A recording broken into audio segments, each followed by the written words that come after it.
Bueno, hoy te voy a hablar un poquito de las diferentes muestras que entran al laboratorio de gases y medio interno. A eso va el título de todo no es arterial. El otro lado del laboratorio de gases hace referencia a que no todas las muestras son de una función arterial, que nosotros lo sacamos, sabemos cómo se procesa y cómo es, sino que hay diferentes posibilidades que se pueden procesar.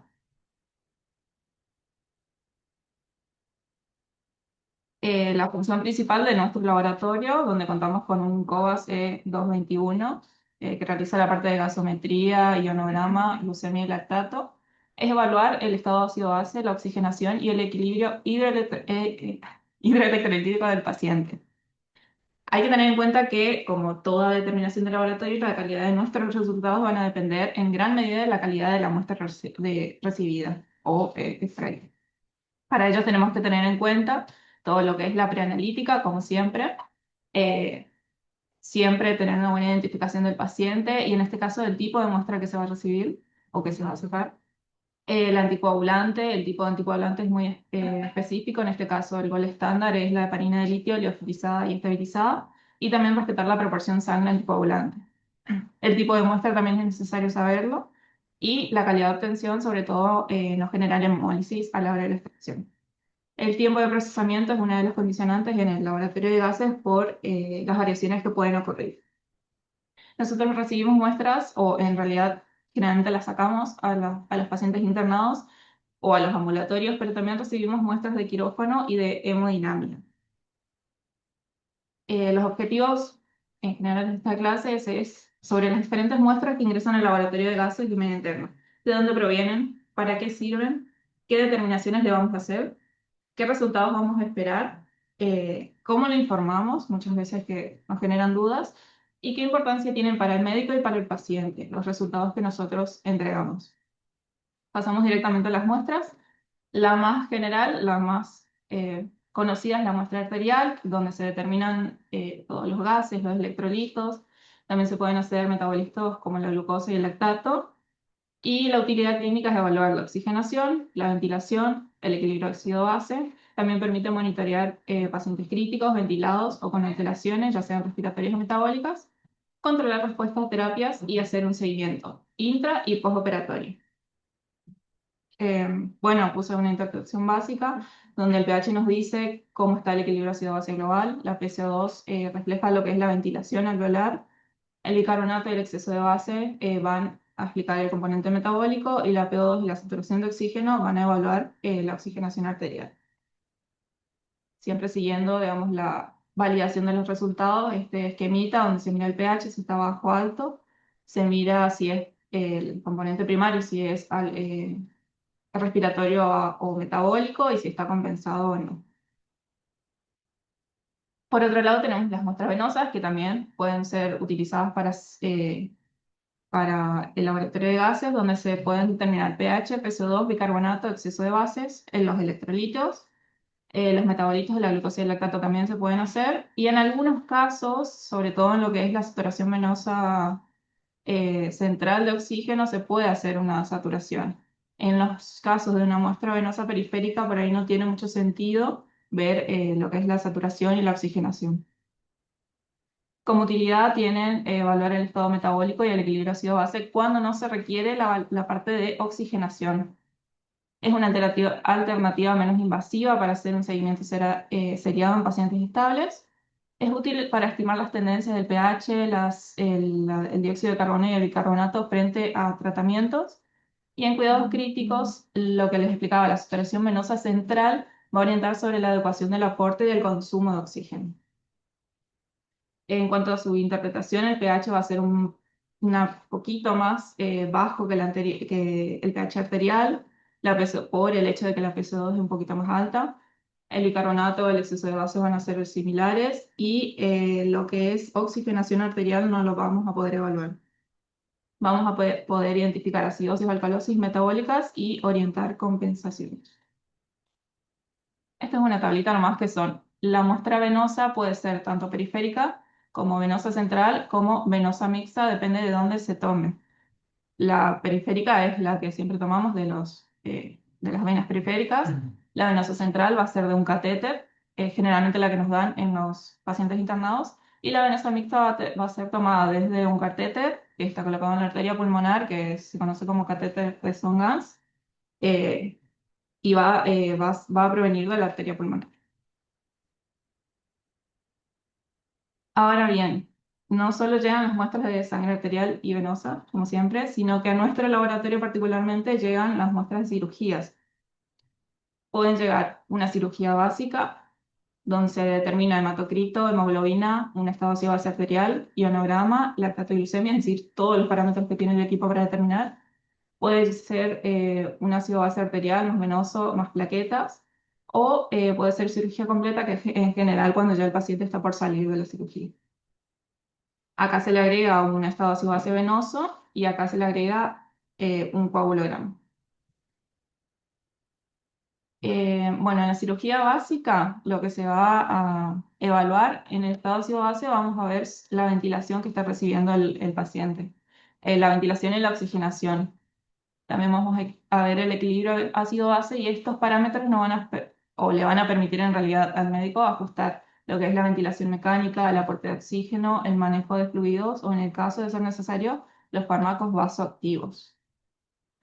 En el ionograma son todos los iones que conocemos desde siempre, incluido el calcio iónico, y vamos a hacer un seguimiento para no tener alteraciones en la contractilidad miocárdica, el ritmo cardíaco, la excitabilidad neuromuscular y por ahí también evaluar respuesta a agentes anestésicos y vasoactivos.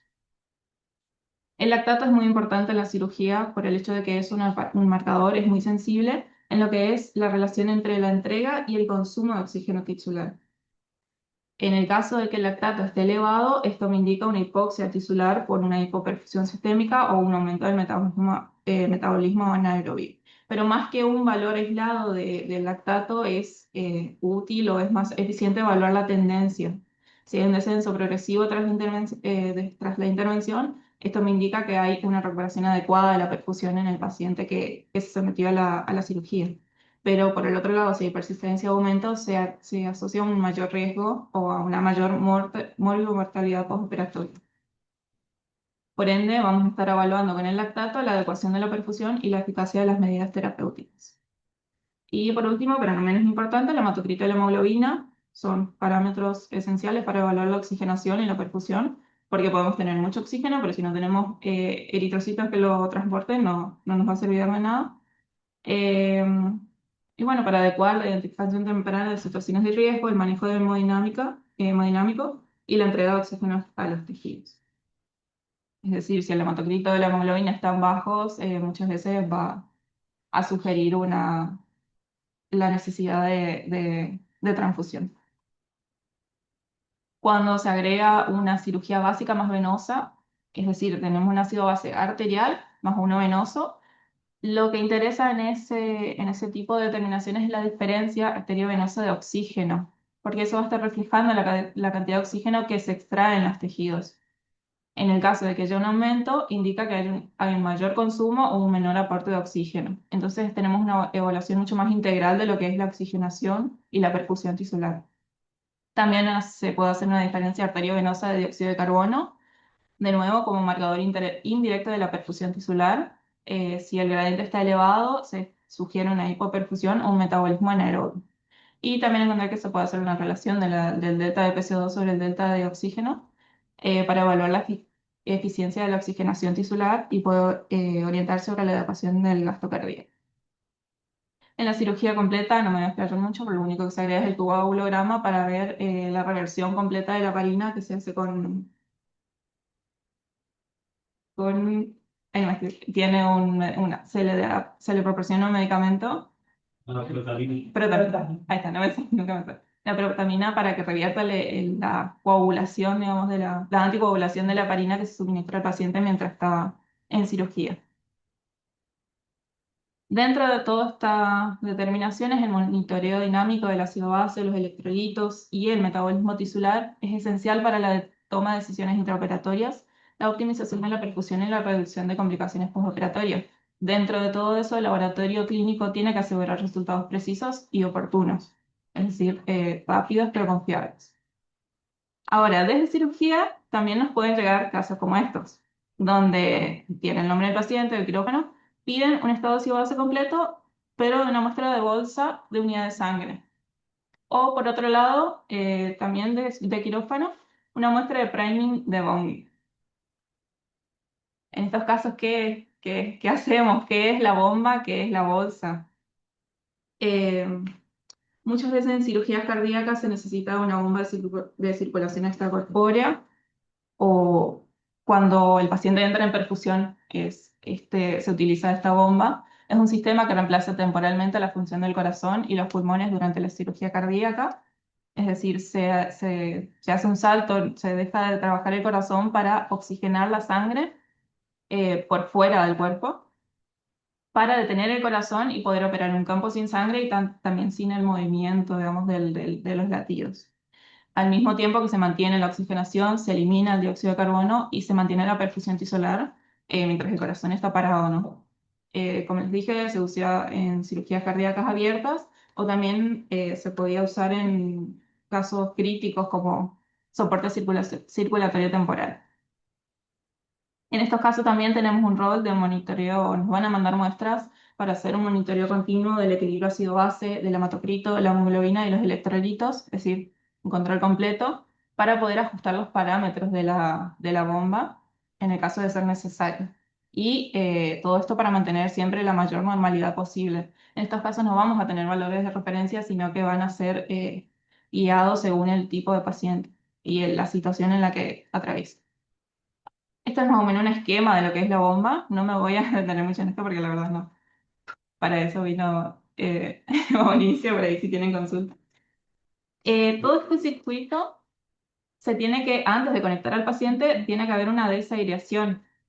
Y esto se lo hace mediante soluciones de cebado están compuestas por una mezcla de cristaloides y coloides como para mantener una concentración de electrolitos y una presión oncótica también, lo más parecido a lo normal.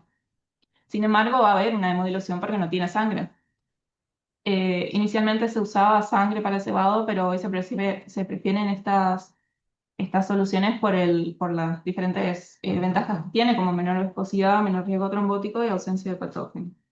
Ahora, hay que encontrar un punto medio, porque si está muy, si hay una excesiva hemodilución, va a comprometer el transporte de oxígeno y va a causar hipoperfusión o hipotensión.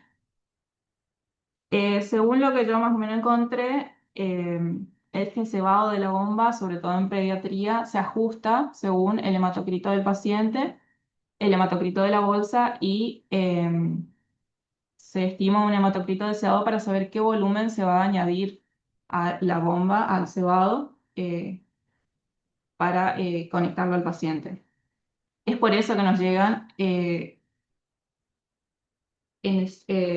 por eso que nos llegan las muestras de bolsa de unidad de sangre. Para hacerlo más gráfico, acá hay un paciente de ayer de 3 años de edad con un diagnóstico de un canal auriculoventricular, se sometió a una cirugía de Glenn y este es el estado ácido-base antes de iniciar la cirugía. Ven que está todo más o menos normal, está un poco acidótico, pero está más o menos dentro de lo normal. Pero también llegó una muestra, la que les mostré en la foto, de priming de bomba. Resulta que tiene un hematocrito de 13. Ay, lo puse en orden. Primero llegó la muestra de bolsa, en realidad, que vemos que tiene un hematocrito de 64, que claro, una vez que sabemos que esa muestra proviene de la bomba, tiene sentido ese hematocrito. El calcio iónico fue indetectable porque por el citrato de la bolsa no acomplejó todo el calcio. El pH está muy por debajo de lo normal y el bicarbonato también. Entonces todos estos parámetros se miran, sobre todo lo que es el estado ácido-base, no tanto el ionograma, para ver qué es lo que se le está por poner al paciente. Entonces es importante hacerle un pedido bastante completo, sobre todo de hematocrito, hemoglobina y el ácido base. Y el hematocrito, como les decía, va a ser útil para el cálculo de cuánta sangre se le va a poner al paciente. Y aclarar que eso es de bomba o de bolsa y no del paciente. Porque esto queda en la historia clínica del paciente y cómo va a tener el paciente un hematocrito de 64, entonces tiene que estar bien aclarado que es de la unidad de sangre. Luego llegó la muestra del priming de bomba, que era lo que les explicaba yo, y obviamente va a haber una hemodilución, un hematocrito muy bajo, es por esa mezcla de la bolsa de sangre con toda esa solución.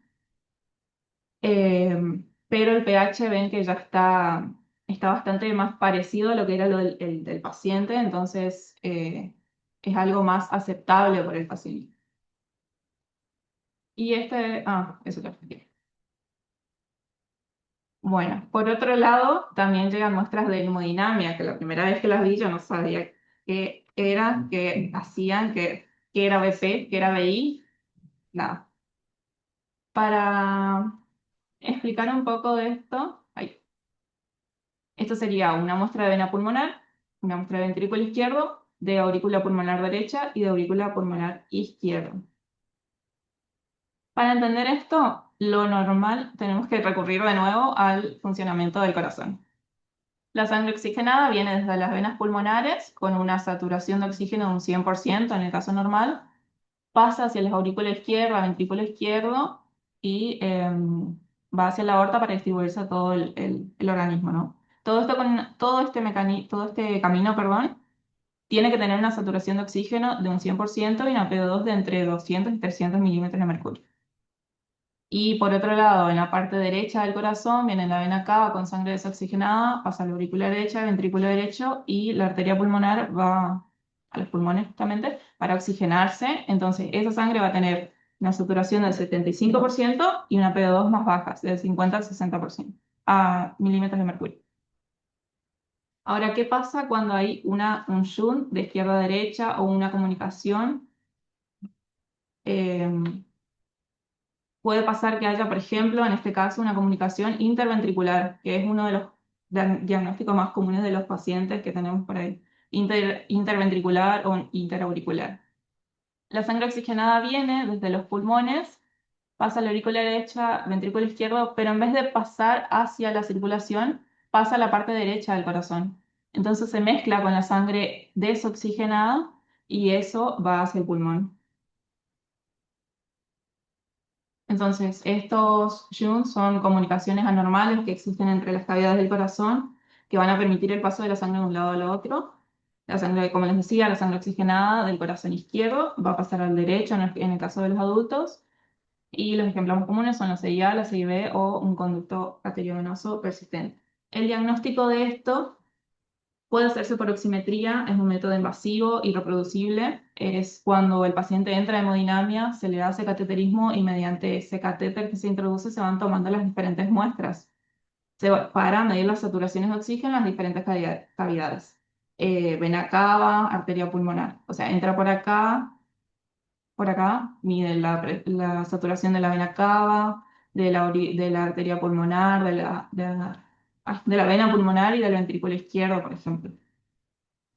Ahora, un aumento significativo de la saturación en una cámara respecto a la anterior, porque dijimos que todo esto tiene que ser homogéneo, todo tiene que tener la misma saturación, la misma cantidad de oxígeno. Si hay una saturación diferente entre una y otra cámara, me va a estar indicando algún tipo de shunt o lo que se conoce también como resalto oximétrico. Y en el caso de tener una saturación en la arteria pulmonar mayor al 80%, se sugiere fuertemente la presencia de un shunt. Estas shunt no solamente se diagnostican o sea, la oximetría mediante las tomas de la muestra en hemodinamia es un complemento, nos dice qué tan grave y qué tan grande es la comunicación, el agujero básicamente, pero también o sea, es como complementario a lo que es ecocardiografía y otros métodos de diagnóstico por imágenes. Esto es más o menos un cuadro, pero no me voy a detener mucho, es dónde se toman las diferentes muestras según el tipo de comunicación que hay. Ven que acá se está mezclando la sangre acá se mezcla más arriba en las venas, acá también de vena pulmonar hacia la aurícula, etc. Y bueno, para verlo un poco más gráfico, aunque bastante complicado, pero lo voy a tratar de explicar, es el caso de la misma nena, por esto entró en cirugía. Dijimos que ella tiene un diagnóstico de un canal aurículo-ventricular diferenciado. Es decir, todo lo que viene hacia el corazón, esta sangre oxigenada y desoxigenada se mezcla en lo que sería la aurícula izquierda. Entonces vemos, lo normal es que todo esto sea oxigenado. Aurícula izquierda, ventrículo izquierdo. Por ejemplo, nos llegaron muestras de ventrículo izquierdo. Lo normal es que el ventrículo izquierdo tenga una saturación del 100% y una PO2 alta. En este caso tiene una saturación solamente del 96% y una PO2 bastante disminuida, del 86%. Pasando a la vena pulmonar, que es la otra que ven acá, esto sí es desoxigenado, debería tener una saturación de oxígeno de 75%, pero resulta que tiene un 99% y una PO2 muy elevada, 369. Y también se tomaron muestras de la vena cava superior, eh, que tiene una PO2 de 49 y una saturación de 74, que es lo normal porque eso es sangre desoxigenada.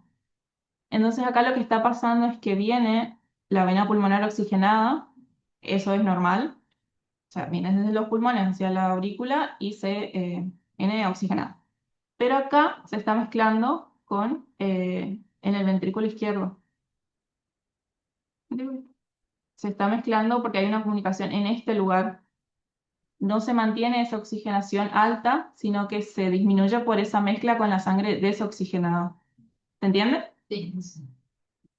Y bueno, con estos tres, solamente la saturación de oxígeno, la PO2, ya podemos ver dónde está el problema y qué tan grave es el problema, porque después de eso se hacen unos cálculos en un caso tan complejo como es este. Entonces, lo que creo que les quede es que de hemodinamia también interesa muchísimo que se identifique qué tipo de muestra es, porque si nosotros nos equivocamos un ventrículo izquierdo con la vena pulmonar, cambiamos totalmente las cosas. Y otra cosa es que solamente se va a necesitar un ácido vaso, porque lo único que miran es la saturación de oxígeno y la PO2. Em, bueno, eso. Y por último, les voy a mencionar así rápidamente porque no me llegaron muestras, no pude ver ningún caso de esto. Cuando llegan muestras que dicen proximal y distal, de USIC y de UTI. Yo la verdad tampoco no tenía ni idea cuando me mencionaron estos tipos de muestras. Y investigando me puse a ver que son muestras que provienen de un catéter de Songans. Es un catéter de múltiples ramas que permite el acceso a la circulación venosa central, es decir, se accede por acá hasta el ventrículo, eh, todo lo que es el corazón derecho y va hacia la arteria pulmonar. Permite evaluar variables hemodinámicas para diagnóstico y monitoreo del estado hemodinámico y permite guiar la terapéutica. Incluso hay uno de los lúmenes que permite administrar medicación también, así que es un catéter. En el lumen proximal, que gráficamente es el azul, se va a medir la presión auricular derecha y se puede administrar medicamentos. Es decir, bueno, el lumen distal, vamos a medir la presión en la arteria pulmonar y vamos a poder obtener y sacar, es decir, muestra venosa mixta. El puerto rojo es inflado del balón, bueno, lo demás no es que nos interesa mucho a nosotros. No solamente es para tomar muestras de sangre y hacer un estado ácido-base, sino que tiene muchísimos otros parámetros que mide y calcula y que son muy importantes en lo que les decía, el diagnóstico y seguimiento de ciertos pacientes, pero eso ya lo manejará el médico, ¿no? En nuestro caso, por ejemplo, cuando tomamos una muestra proximal, se refiere a la aurícula derecha. Va a ser una sangre venosa central que refleje el retorno venoso sistémico y se usa para realizar la gasometría venosa central que le comentaba al principio. Y la muestra que se toma del lumen distal va a ser de la vena pulmonar y representa la mezcla de toda la sangre venosa del organismo antes de que se oxigene en el pulmón.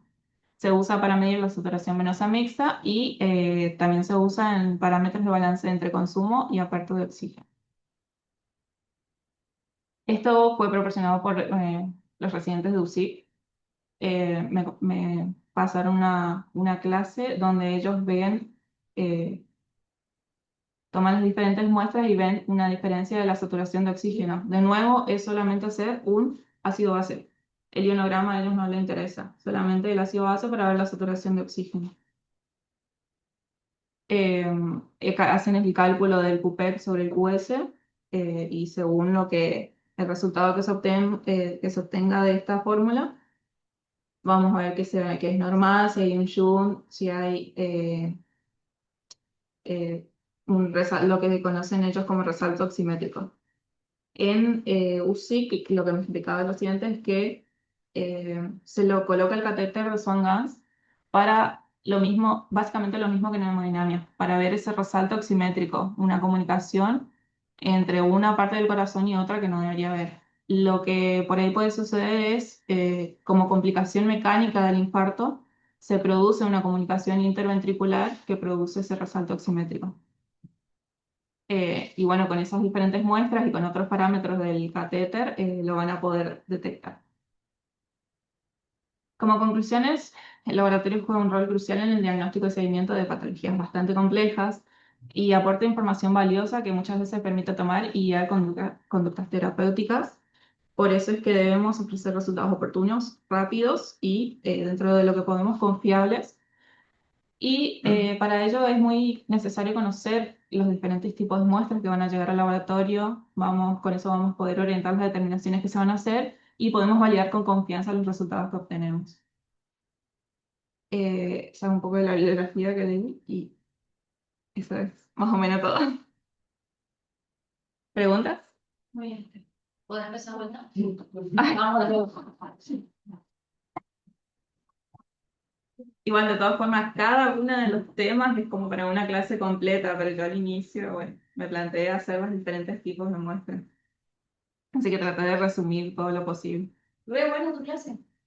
Para la clase, que también fuimos consultados a percusión, que van a cantar el doctor Mauricio Aguirre para que le hagan las consultas. Sí, También cualquier fuimos duda. con la hemodinamia, cirugía, bueno, como decía, coronaria, para preguntar por estos diferentes tipos de muestras que empezaban a llegar y que, bueno, por ahí los chicos que recibían no sabían qué hay que cargarle, qué necesitan para si te lleva una muestra de bolsa, una muestra de bomba, no saben qué cargarle, se le carga y se le sigue cargando con el nombre del paciente, que en realidad por ahí nos decían que en realidad no es una muestra del paciente, o sea, lo que se está utilizando para ese paciente, pero la muestra, como vieron los valores ustedes, por eso estaba bueno mostrar qué valores nos daba de la bolsa y de la bomba y qué valores nos daba del paciente, o nos llevaba una muestra arterial o venosa del paciente, que son diferentes, digamos. Entonces, por ahí cuando Romy hacía la validación final, o estamos viendo nosotros también y vemos que tiene 64 hematocrito, 13 hematocrito con 4 hemoglobina, y si no está el comentario abajo que es de bolsa o de bomba, ¿cómo validamos y demás? Y bueno, nos comentaba el doctor Mauricio Aguirre que las muestras de bolsa y bomba que ellos mandan desde perfusión es algo que están implementando. Es nuevo. Primero soy enfermero, como soy doctor. Un gusto estar acá presente con ustedes. Comentar, bueno, que esto es nuevo. Yo hace poco fui a Paraguay a un simposio de perfusión y bueno, me encontré con la gente del Garfield y me decían, ¿ustedes lavan los glóbulos? No, yo no tengo ni idea. Bueno, bueno, y ahí hice el contacto y esta chica que fue funcionista me empezó a comentar, me dice, mire, te voy a mandar así, bueno, y se empezó a implementar ahora, hace muy poquito que lo estamos haciendo.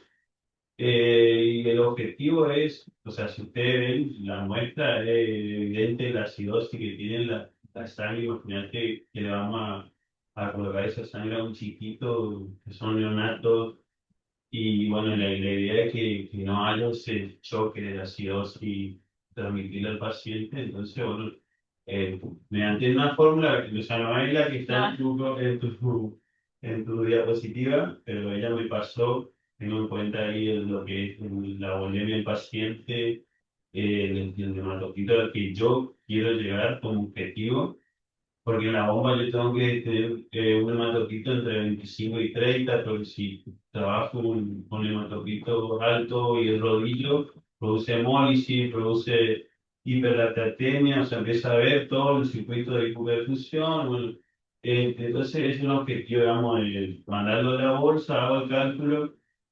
que de la sangre que yo le voy a colocar para tener ese hematocrito objetivo mío a la hora de ingresar. Y ahí lo que hacemos es un lavado que decimos que después yo te mando otra que te vino 13 hematocritos. Ahí es lo que se hace es colocarle más solución polielectrolítica y hemofiltrar. Le sacamos cierta cantidad de agua, o sea, multiplicamos lo que nos dio la fórmula por 3, cargamos la solución política y hemofiltramos, sacamos todo. Entonces lavamos todo los glóbulos rojos, eso, sacamos la acidosis y todo, y hacemos una corrección de carbonato.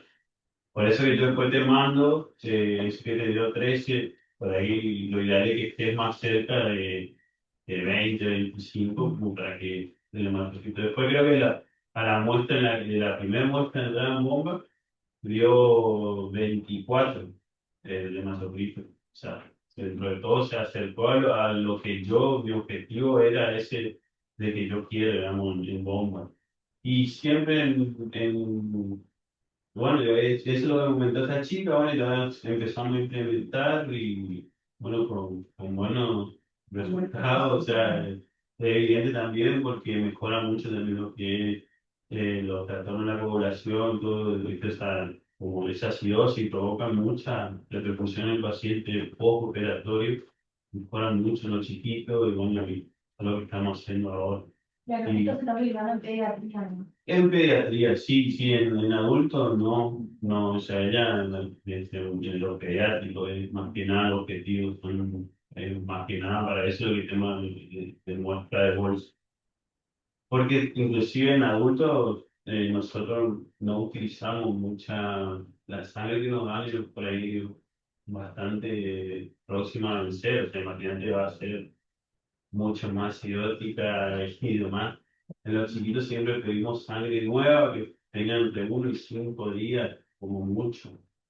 Y en otros centros hacen irradiación y otras cosas más. Bueno, y acá todavía no nos estamos documentando, pero y después, bueno, la bomba, tanto en chiquitos, o sea, de neonato, pediátrico y adulto, mandamos siempre venosa y arterial.